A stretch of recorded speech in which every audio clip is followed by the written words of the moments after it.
Welcome to magnet brain Hindi medium. Hello students, मैं प्रज्ञा गुप्ता एक बार फिर आपसे मुखातिब हूँ आपकी अपनी मंजरी का पाठ 5 निज भाषा उन्नति लेकर। ये पाठ भारतेंदु हरिश्चंद्र के द्वारा लिखा गया है।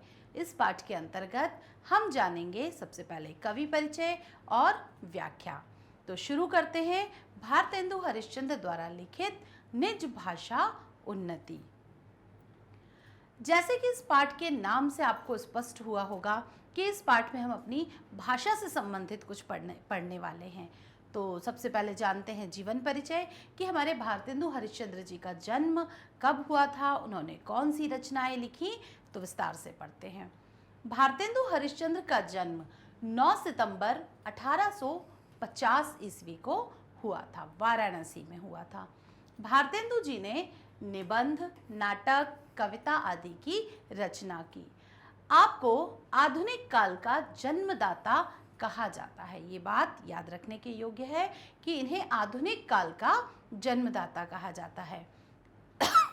इनकी प्रसिद्ध रचनाएं प्रेम माधुरी, प्रेम फुलवारी और भक्तमाल है। इन्होंने खड़ी बोली में, याद रखिएगा, इन्होंने खड़ी बोली में गद्य लिखा और गद्य लिखने के लिए दूसरे लोगों को भी उत्साहित किया, यानी कि उनके लिए भी एक प्रेरणा स्रोत थे कि आप भी गद्य साहित्य लिखिए, नाटक, कहानी, एकांकी, उपन्यास आदि लिखिए। ये अनेक भाषाओं के ज्ञाता थे। भाषा का ही हम पाठ पढ़ने वाले हैं और हमारे जो लेखक हैं वो अनेक भाषाओं के ज्ञाता यानी कि जानकार थे। 35 वर्ष की अल्पायु में, यानी इतने महान लेखक का देहांत 35 वर्ष की अल्पायु यानी कम समय में, कम अवधि में ही 6 जनवरी सन 1885 को इनकी मृत्यु हो गई, यानी कि इनका देहांत हो गया। यानी कि ये कुल मिलाकर सिर्फ 35 वर्ष का ही जीवन इनका रहा और उस 35 वर्ष के जीवन में इन्होंने कितनी महान रचनाएं की। उनके पाठ लगभग हर कक्षा में, हर पुस्तक में उनका कोई ना कोई पाठ तो अवश्य होता है। आगे बढ़ते हैं कि इस पाठ के माध्यम से भारतेंदु हरिश्चंद्र हमें क्या बताना चाहते हैं। प्रस्तुत पाठ में कवि ने स्वाभिमान और देश प्रेम की भावना के विकास के लिए, किस किस के लिए, सबसे पहले तो स्वाभिमान, सबसे पहले स्वाभिमान की भावना के लिए, साथ ही साथ देश प्रेम की भावना के विकास के लिए अपनी मातृभाषा के विकास पर बल दिया है। यानी कि इस पूरे पाठ में आप जो पढ़ने वाले हैं, जो देखने वाले हैं, वो है मातृभाषा का विकास। मातृभाषा के विकास पर बल दिया है। साथ ही राष्ट्रीय एकता और अखंडता के लिए परस्पर मिलजुल कर रहने का संदेश दिया है। जब हम मिलजुल कर रहेंगे तभी तो हम एक होकर रहेंगे। किसी भी राष्ट्र के लिए, राष्ट्र के विकास के लिए बहुत आवश्यक है कि वहाँ रहने वाले जो लोग हैं वो आपस में प्रेम से रहें, मिलजुल कर रहें और एकता के साथ रहें। इस पाठ में आपको दोहे दिए गए हैं। दोहे यानी 2 पंक्तियों में वो होते हैं, लेकिन उनका जो अर्थ होता है वो बहुत विस्तृत, बहुत विशाल होता है। तो यहाँ पर दोहे दिए गए हैं आपको। हम एक एक दोहे का अर्थ पढ़ेंगे, परंपरा अनुसार संदर्भ पढ़ेंगे, प्रसंग पढ़ेंगे और उसकी व्याख्या यानी कि अर्थ जानेंगे। निज भाषा उन्नति अहे, सब उन्नति को मूल, बिन निज भाषा ज्ञान के, मिटे न हिय को सूल। संदर्भ यानी कि ये पंक्तियां कहाँ से ली गई हैं, इसके कवि कौन हैं, वो संदर्भ के अंतर्गत आता है। प्रस्तुत पंक्तियां हमारी पाठ्य पुस्तक का आप नाम लिखेंगे, मंजरी के निज भाषा उन्नति नामक कविता से ली गई हैं। इसके रचयिता भारतेंदु हरिश्चंद्र जी हैं। प्रसंग यानी कि अब इन दोहे में, इस पंक्तियों में उन्होंने क्या कहा है, उसका विषय क्या लिया है। कवि ने अपनी भाषा की उन्नति के लिए कहा है। यहाँ पर सबसे प्रमुख बल किस चीज़ पर दिया गया है, अपनी भाषा की उन्नति, जो हमारी भाषा है। अर्थ, कवि भारतेंदु हरिश्चंद्र कहते हैं कि सब प्रकार की उन्नति का आधार अपनी भाषा यानी कि हिंदी की उन्नति करना है। पहली प्रथम पंक्ति निज भाषा उन्नति है, अपनी स्वयं की जो प्रमुख भाषा है उसका विकास करना ही सारी उन्नति का मूल है। यानी कि जब आप अपनी भाषा की उन्नति करेंगे, अपनी भाषा आपकी बहुत, आपका शब्दों का भंडार बहुत अच्छा होगा, अपनी भाषा बहुत समृद्ध होगी, तब जाकर आपकी उन्नति संभव है। अपनी भाषा हिंदी के, हमारी भाषा हिंदी है, तो अपनी भाषा हिंदी के ज्ञान के बिना हृदय का शूल यानी कि दुख दूर नहीं हो सकता। जाहिर सी बात है कि जब हमें आपस में बातचीत करनी है, भाषा तो वैसे भी विचारों का माध्यम होती है, आदान प्रदान का माध्यम होती है, तो जब हम अपनी भाषा में समृद्ध साहित्य के साथ, समृद्ध शब्द भंडार के साथ बातचीत करेंगे आपस में, तो एक दूसरे की मन की बात को जानेंगे। अन्यथा ना आप मेरी बात समझ पाएंगे, ना मैं आपकी बात समझ पाऊंगी। तो जो विचार संप्रेषण है, भाव संप्रेषण है, वो हो ही नहीं पाएगा, कोई किसी को समझेगा ही नहीं। तो इसलिए यहाँ पर ये पंक्ति लिखी गई है कि जब तक आप अपनी भाषा का ज्ञान बहुत अच्छे से नहीं पा लेते, आप अपने मन की पीड़ा को भी ना सुन सकते हैं, ना सुना सकते हैं, ना व्यक्त कर सकते हैं, ना समझ सकते हैं। तो ये दोनों कार्यों के लिए हमारी भाषा का समृद्ध होना, भाषा का ज्ञान होना हमारा बहुत ज़रूरी है। करहूँ विलंब न भ्रात अब, उठहि मिलावटु मिलावहूँ शूल, निज भाषा उन्नति करहूँ, प्रथम जो सबको मूल। देखिए, ये जो दोहा है ये उसी कवि की, उसी कविता से लिया गया है। तो ये जो संदर्भ आपने लिखा था ये कंटिन्यू रहेगा, ये हर एक दोहे में यही रहेगा, ये बिल्कुल नहीं बदलेगा, क्योंकि कवि भी वही है, वही कविता है और वही पुस्तक है। तो प्रस्तुत पंक्तियां हमारी पाठ्य पुस्तक मंजरी के पाठ निज भाषा उन्नति से ली गई हैं, नामक कविता से ली गई हैं। इसके कवि भारतेंदु हरिश्चंद्र हैं। ये पंक्तियां जैसी रहेंगी जैसी हमने पहली दोहे में लिखी थी। प्रसंग भी यहाँ पर, वैसे तो कई बार प्रसंग एक ही कविता में अलग अलग पदों का प्रसंग बदल जाता है, लेकिन यहाँ पर उन्होंने भाषा की उन्नति के विकास के लिए ही प्रयत्न करने के लिए कहा है। तो हिंदी की उन्नति के लिए प्रयत्न करने को कहा है। प्रसंग में थोड़ा सा बदलाव हो गया है। अर्थ है हे भाइयों, क्योंकि यहाँ पर भ्रातृ शब्द का प्रयोग किया गया है, तो भ्रातृ का अर्थ होता है भाइयों। हे भाइयों, अब उठो, देर मत करो, अपना कांटा दूर करो। कांटा यानी जब पैर में कांटा चुभ जाता है तो आप उससे आगे नहीं चल पाते ना, तो कांटा यानी राह की जो रुकावट है, जो मुसीबत है, उसको दूर करो। कांटे शब्द का प्रतीकात्मक रूप से प्रयोग किया गया है। सबसे पहले अपनी भाषा की उन्नति करो। विकास में बाधा कौन सी चीज़ बन रही है? भाषा का विकास ना होना, भाषा का समृद्ध ना होना। तो सबसे पहले अपनी भाषा को समृद्ध करो, अपनी भाषा का विकास करो, ताकि आपकी अपनी जो स्वयं की उन्नति हो सके। इन सब चीज़ों की उन्नति की जड़ है। जैसे कि मैंने भी आपको बताया कि आपकी भाषा जितनी अच्छी, जितनी विकसित, जितनी समृद्ध होगी, उसका साहित्य जितना विकसित होगा, तो आपकी उन्नति भी उतनी ही तेज गति से, उतनी ही ऊंचाई पर होगी। लेकिन अगर भाषा ही समृद्ध नहीं है तो व्यक्ति का स्वयं का विकास हो ही नहीं सकता। तो जो भाषा है, प्रथम जो सबको मूल यानी जो भाषा है, वो हमारी उन्नति का सबसे पहली और अंतिम सीढ़ी है। जितनी अच्छी, समृद्ध, विकसित हमारी भाषा, उतना ही हमारा विकास। तीसरा दोहा है, प्रचलित करहूं जहान में, जहान मतलब संसार में, निज भाषा करी जत्न, जत्न यानी प्रयत्न, कोशिश, राजकाज दरबार में फैला वहु यह रत्न, रत्न यानी कोई कीमती रत्न जिसे आप समझते हैं। संदर्भ वही का वही। प्रस्तुत पंक्तियां हमारी पाठ्य पुस्तक मंजरी के निज भाषा उन्नति से ही ली गई हैं। इसके रचयिता भारतेंदु हरिश्चंद्र जी हैं। प्रसंग यहाँ पर कवि ने सरकारी कामकाज में, जो गवर्नमेंट के काम होते हैं, सरकारी कामकाज में हिंदी का प्रयोग करने के लिए कहा है। अधिक से अधिक मात्रा में हिंदी का प्रयोग किया जाए। अर्थ है, यत्न करके सारे संसार में अपनी भाषा को प्रचलित कर दो। हमें कोशिश करनी चाहिए कि हमारे भारत में हर एक जगह अधिक से अधिक हिंदी का प्रयोग किया जाए। यह रत्न यानी कि अपनी निज भाषा को रत्न के समान कीमती और अनमोल माना गया है। तो यह रत्न सरकारी कामकाज, कोर्ट, अदालत आदि में फैला दो। यानी पहले शुरुआत में जब मुगल्स हमारे भारत में थे, हम गुलाम थे, तो कई जगह इन सारे कामों, दस्तावेज़ों में, इन सारे कामों में उर्दू भाषा का प्रयोग किया जाता था। लेकिन जैसे जैसे हम आज़ाद हुए, हिंदी भाषा संपर्क की भाषा बन गई। भारत में अधिकांश जगहों पर अधिकतम हिंदी भाषा बोली जाती है।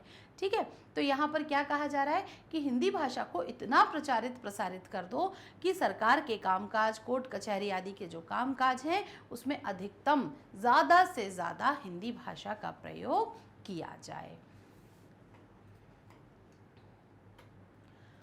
सुतसो तियसो मितसो, सुत यानी बेटा, मित यानी मित्र, मीत, त्य यानी पत्नी, भृत्यन यानी भृत्य, सेवक, दास। सो दिन रात, सुतसो तियसो मितसो, भृत्यन सो दिन रात, जो भाषा मधि कीजिए, निज मन की बहु बात। निज मन यानी अपना मन। संदर्भ फिर वापस से वही का वही, प्रस्तुत पंक्तियां हमारी पाठ्य पुस्तक मंजरी से ली गई हैं। इसके कवि रचयिता भारतेंदु हरिश्चंद्र हैं। यह कविता निज भाषा उन्नति नामक, यह पंक्तियां निज भाषा उन्नति नामक कविता से ली गई हैं। अब यहाँ पर प्रसंग फिर बदल जाएगा। कवि ने यहाँ घरेलू व्यवहार में बातचीत करते समय हिंदी का प्रयोग ही करने के लिए कहा है। घरेलू व्यवहार यानी वे लोग जिनसे अक्सर घर के आसपास हमारा संपर्क होता है, वो उन्हें घरेलू कहा गया है। अर्थ की तरफ आते हैं।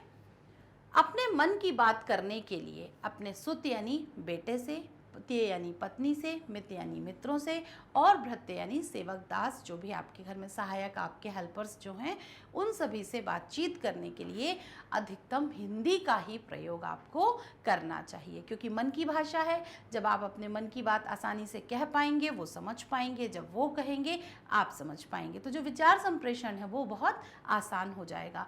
सामने वाला व्यक्ति आपको बहुत अपने आप के सामने और कभी आपके सामने अपने आप को बहुत सहज महसूस करेगा, तो वो अपनी बात खुलकर कर पाएगा आपसे, जो कि घर में बातचीत इस तरीके की बहुत ज़रूरी है। अपने दोस्तों से खुलकर बातचीत, पति पत्नी में, भाई बहन में, मित्रों में खुलकर बातचीत करना बहुत आवश्यक है। तो जैसे यहाँ पर आप हिंदी भाषा का प्रयोग करेंगे, आपके अपने मन की भाषा का प्रयोग करेंगे, तो वो बात जो है वो अधिक रूप से स्पष्ट हो पाएगी, ज़्यादा अच्छे से स्पष्ट हो पाएगी। तो अपने मन की अनेक बातों को रात दिन जब भी आप बात करें, पुत्र, पत्नी, मित्र और नौकर आदि के साथ अपनी भाषा के माध्यम से करें, यानी कि अधिकतम हिंदी भाषा का ही प्रयोग वहां पर करें आप।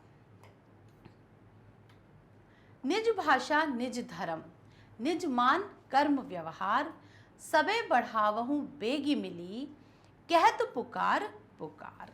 संदर्भ पूर्ववत। यहाँ पर आप अपनी जब पुस्तिका में आप लिखेंगे तो आप यहाँ पर पूर्ववत शब्द का प्रयोग भी कर सकते हैं। पूर्ववत शब्द का प्रयोग होता है पहले जैसा ही, इसके पूर्व में जो आपने लिखा है, तो ये कई बार आपका समय और एनर्जी दोनों को बचाएगा। जब आप अपनी उत्तर पुस्तिका में इनके एक एक करके अर्थ लिखेंगे तो आप इस शब्द का प्रयोग भी कर सकते हैं। प्रसंग है पुनः बदल गया है। कवि ने अपनी यहाँ पर भाषा, धर्म, मान सम्मान और कार्य व्यवहार को मिलाकर उन्नति करने के लिए कहा है। यानी जब आप अपनी भाषा को समृद्ध करेंगे, धर्म का ज्ञान बढ़ाएंगे, मान सम्मान और कार्य व्यवहार, जब सब चीज़ें आपस में मिलेंगी तो आप किस रास्ते पर चल पड़ेंगे, आप कहाँ महसूस करेंगे खुद को, उन्नति के रास्ते पर महसूस करेंगे। भावार्थ समझेंगे।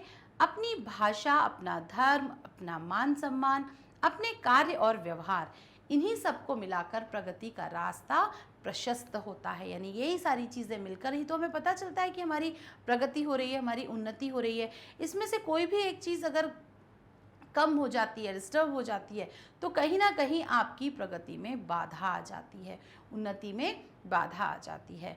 तो ये जो सारी चीज़ें हैं, अपनी भाषा, अपना धर्म, अपना मान सम्मान और अपना कार्य व्यवहार यानी कार्य करने की शैली, इन सारी चीज़ों को हमेशा जब आप व्यवस्थित और संयत रखते हैं तो जीवन में आपको क्या मिलता है, प्रगति मिलती है।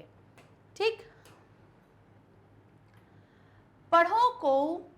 पढ़ो लिखो को लाख विध, कोई कितना भी पढ़ लिख जाए, भाषा बहुत प्रकार, पे जबहि कुछ सोचियो, निज भाषा अनुसार।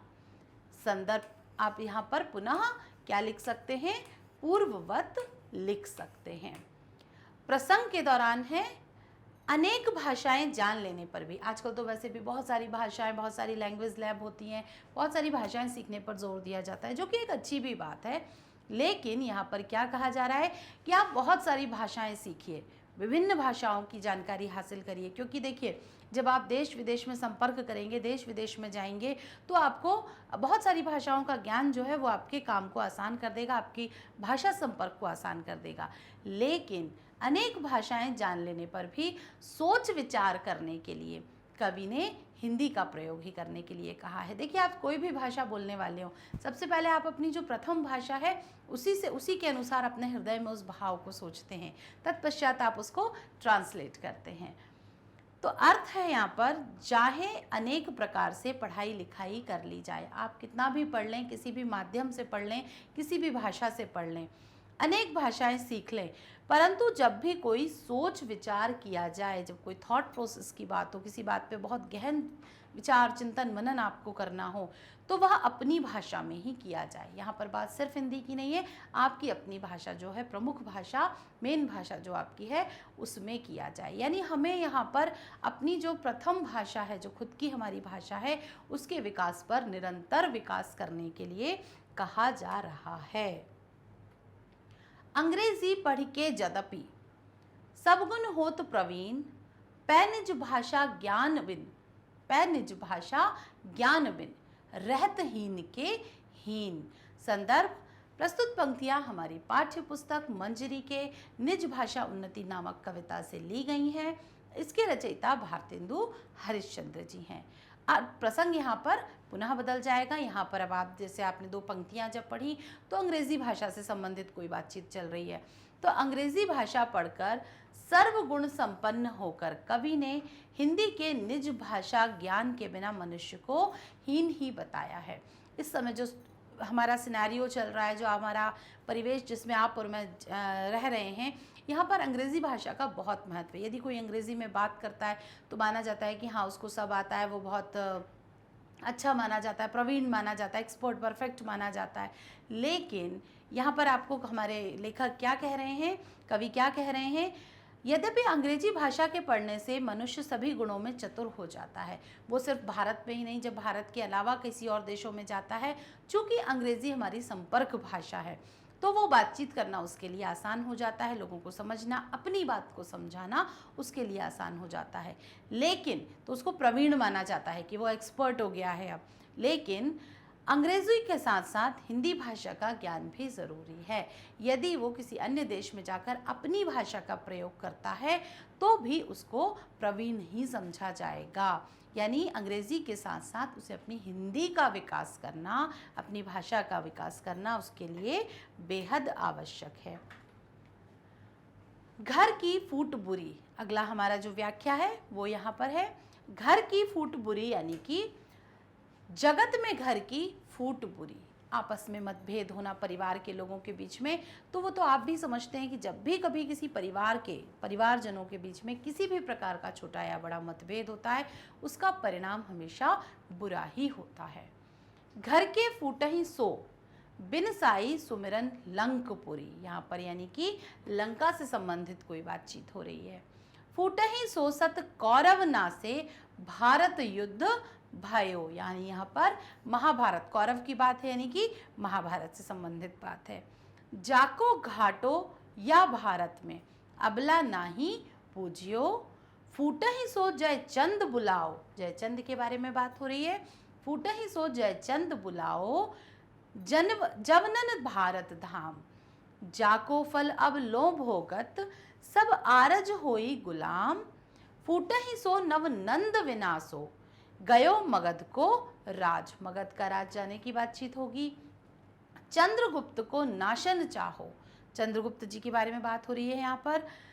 नसे सह आपो नसे सहसाज, जो जग में धन मान और बल आपनो राखन होए, तो अपने घर में भूले हूँ फूट करो जन कोय। दो दो पंक्तियाँ जब आप पढ़ते जाएंगे तो आपको इसमें समझ में आता जाएगा कि अगली पंक्तियाँ किस तरीके से प्रस्तुत हैं यहाँ पर। तो हम इनका भावार्थ देखते हैं।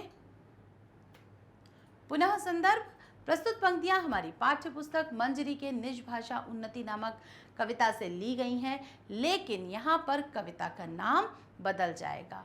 यहाँ पर ये जो पंक्तियां हैं ये इस सबटाइटल के अंतर्गत आएंगी।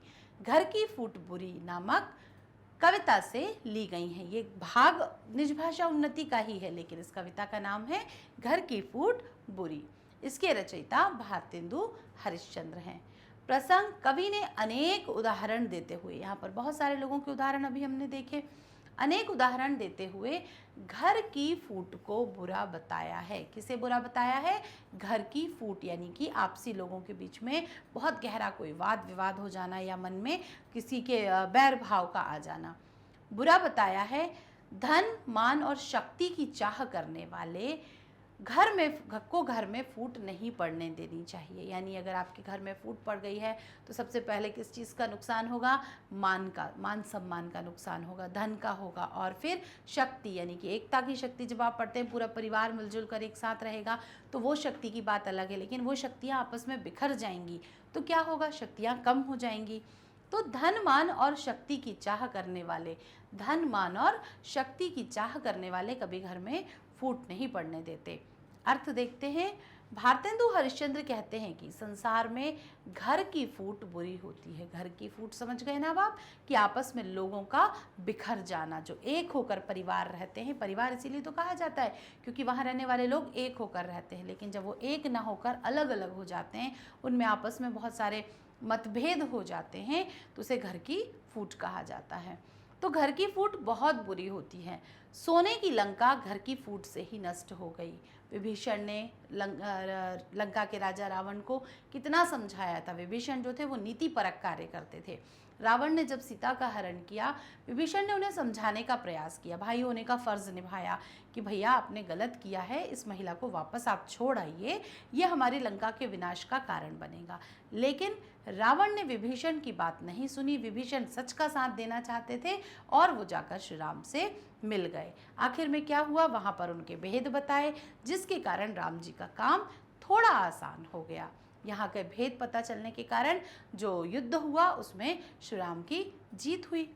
तो क्या हुआ? सोने की लंका किसकी वजह से नष्ट हो गई? दो भाइयों के आपस में फूट होने की वजह से नष्ट हो गई। फूट के कारण ही 100 कौरव मारे गए। आप सबको पता होगा महाभारत का युद्ध कौरवों और पांडवों के बीच में हुआ था। उनके बीच में भी आपसी फूट किस कारण थी? राज्य को लेकर थी। अगर वो जो राज्य था उसको आधा आधा शुरू से ही बांट लिया जाता तो क्या इस तरीके का कोई महाभारत का इतना विध्वंसकारी युद्ध होता? बिल्कुल नहीं होता। लेकिन दोनों भाइयों के आपसी मतभेद के कारण, फूट के कारण ही इतना बड़ा महाभारत का युद्ध हुआ, जिसमें कितना विनाश हुआ, और आखिर में जो राज्य मिला ना वो कौरवों के काम आया और ना ही उस पर पांडव राज्य कर पाए।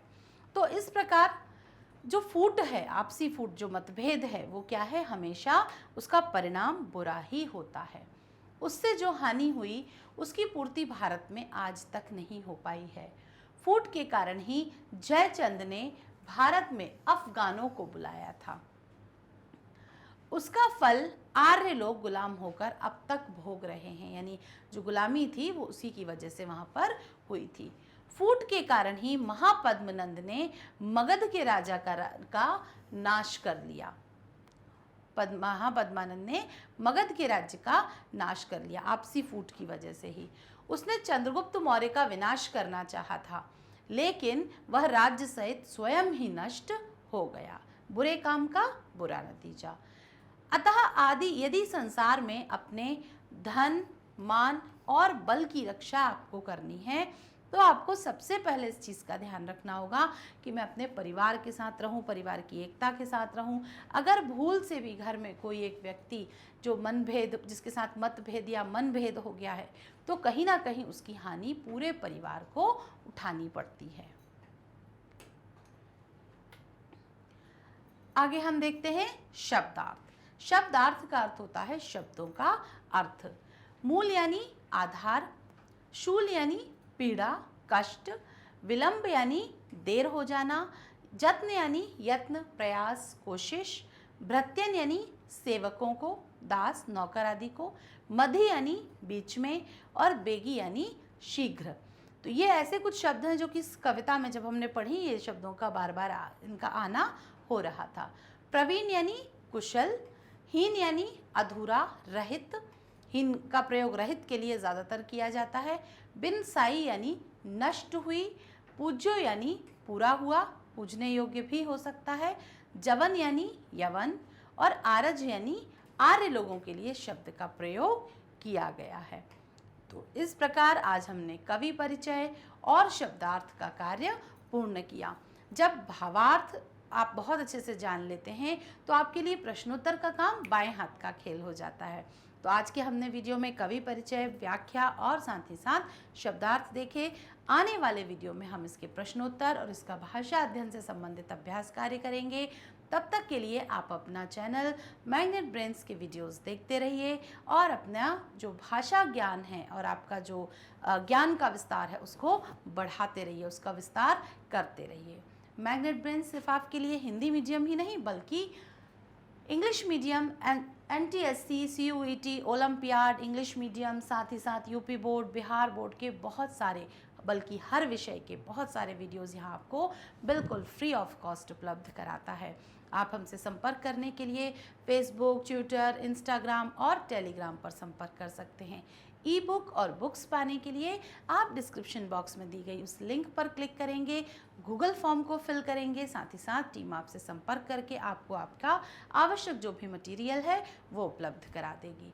तो देखते रहिए भारत का सबसे प्रसिद्ध और famous online study material provide करने वाला एकमात्र चैनल मैग्नेट ब्रेन्स। मिलते हैं अगले वीडियो में, तब तक अपना ख्याल रखें। Bye bye.